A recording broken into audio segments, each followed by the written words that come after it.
Okay, this video I'm titling the problem of fairness metrics. Fairness metrics themselves, I'll explain in a moment better what I mean by that.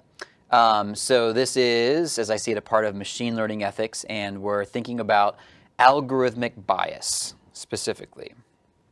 And we'll move through our familiar 6-question framework, although 3 and 4 are sort of combined in this particular presentation. And number 5 is really, really easy because we're talking about fairness. It's right above my head there. Okay, so what is the problem exactly? There's six facts that are relevant here, each one in a different way. So I've bolded 5 and 6 because those are the ones that we're talking about in this video, but there are separate videos about the first 4. And those problems can easily be confused and combined, and it's not clear all the time how they're related to problems 5 and 6, but I do want to hold them distinct. So I have other videos about them. So the fact that we need predictions that are fair, it's not just that fairness is something that we might want. It's actually essential to the model working correctly. That I address in the problem of fairness accuracy trade-offs. As well as that same video I'm talking about 4, that you can't guarantee fairness by optimizing or maximizing for accuracy. You might think, oh, well, the fairest solution would be the most accurate solution, and that's not true in most cases. In the data bias sections, I addressed 2 and 3, so there's a video series on data bias, that we can't guarantee fairness through the inputs.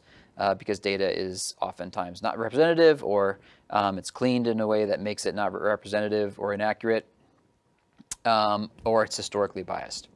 And then also in the data bias section, I talk about why we can't simply guarantee fairness by deselecting the features that we don't want to be involved in our model.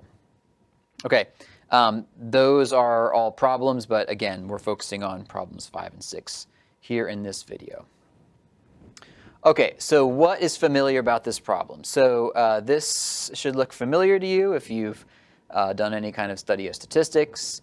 So what we have here is a confusion matrix, or some people call it an error matrix. And there are just different ways to measure good results, acceptable results, desirable results. We'll call them accurate for now, although it's a little bit misleading because accuracy is actually one of the metrics. But we can just call it general accuracy versus specific accuracy, I guess. You combine the 4 elements differently. You know, if you actually predict positive and then or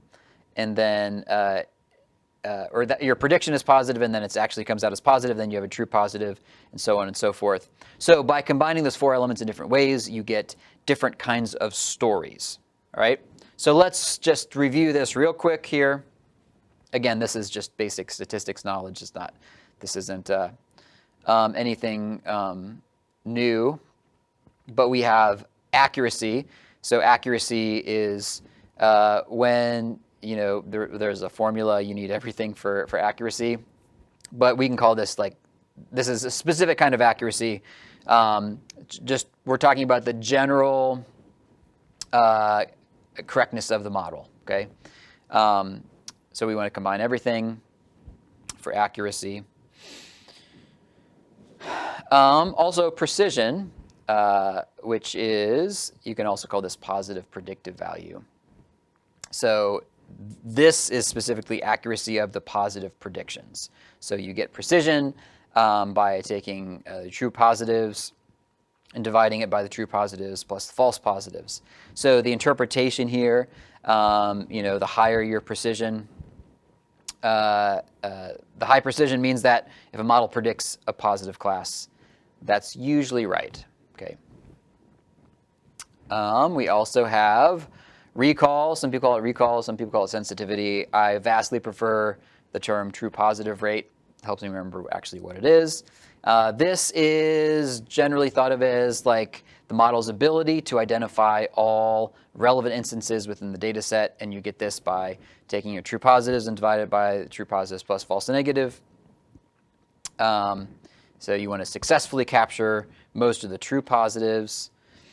There's also specificity, or I vastly prefer a true negative rate, where you're measuring the model's ability to correctly identify negative instances.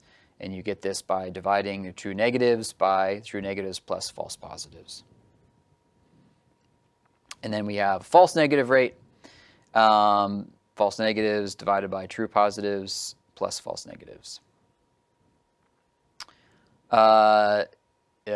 Conversely, the false positive rate, just the opposite of that, is going to measure how often true negatives are incorrectly predicted to be positives. Okay, so that was just quick run through of statistics. That's nothing new.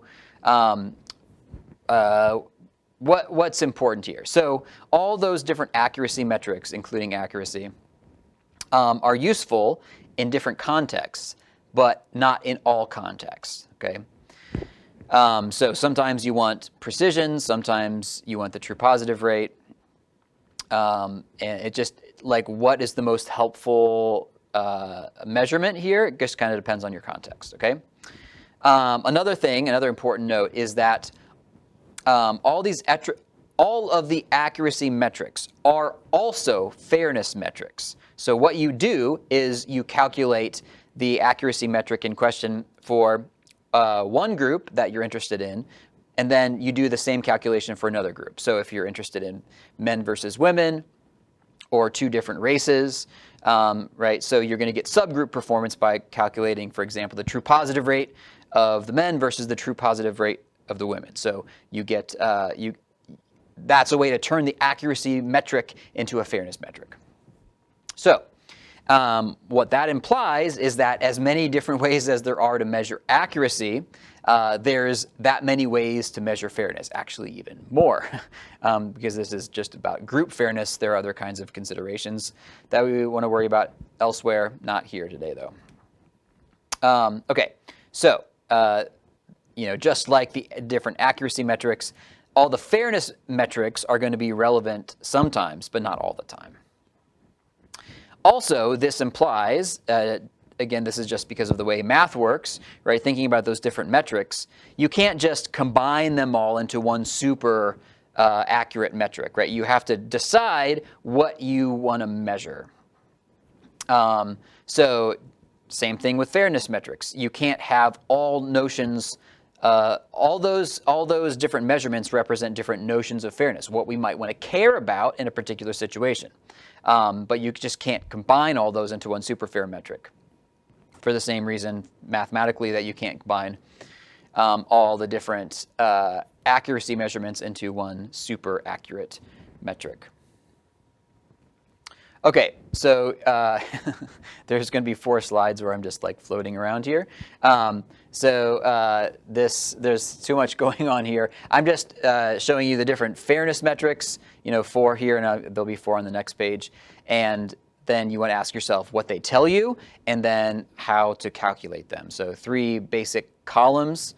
So we're talking about the parity of accuracy, so just taking the accuracy metric against the 2 subgroups. You can also do that with statistical demographic parity, equality of false negatives, equality of false positives. We can have something called equalized odds based on some of those metrics, equality of true negatives, equal opportunity, or equality of true positives, or positive predictive value parity. You compare the 2 subgroup performance. Okay, so those are, again, what is the fairness metric? What does it tell us, and how do we calculate it? All right. The discussion I have most clearly suggests classification tasks, right? So, for obvious reasons. What about the other kinds of machine learning, right? Because classification is just one kind of machine learning. So some good news on this front. I won't go into a bunch of depth here.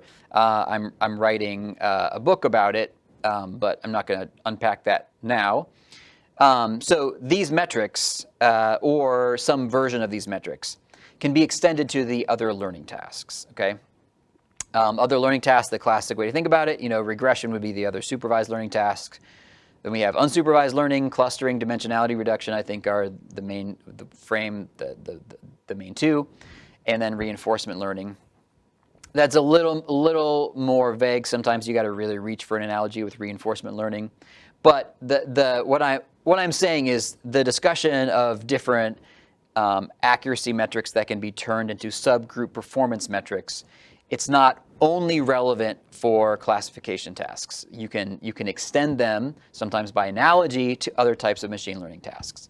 And I'll also throw in recognition, what I'm calling recognition, which isn't necessarily, doesn't necessarily show up on tasks for machine learning. But I think in the age of AI, it makes sense to add it. So recognition, if you want to be technical, it can be like a subgroup of classification or detection. But again, with AI, it's such a huge subgroup that it might as well just be its own group. So the goal here is to identify or label perceptual data, images, sounds, gestures. Okay. Which ethical value is relevant? Obviously, we're talking about fairness. Okay, so potential solutions. Again, to repeat, like the accuracy metrics, all those subgroup performance fairness metrics are really important in some situations, but in other situations, they won't be relevant at all. In fact, they might even be distracting, right? Someone might even use them to say, oh, but it's fair if you consider this metric, and that's actually a distraction because that's not the metric we should care about in this particular situation. Okay, so what I'm suggesting is that to the chart where I was like in the middle of the chart, it had 3 columns, I suggest adding 2 more columns.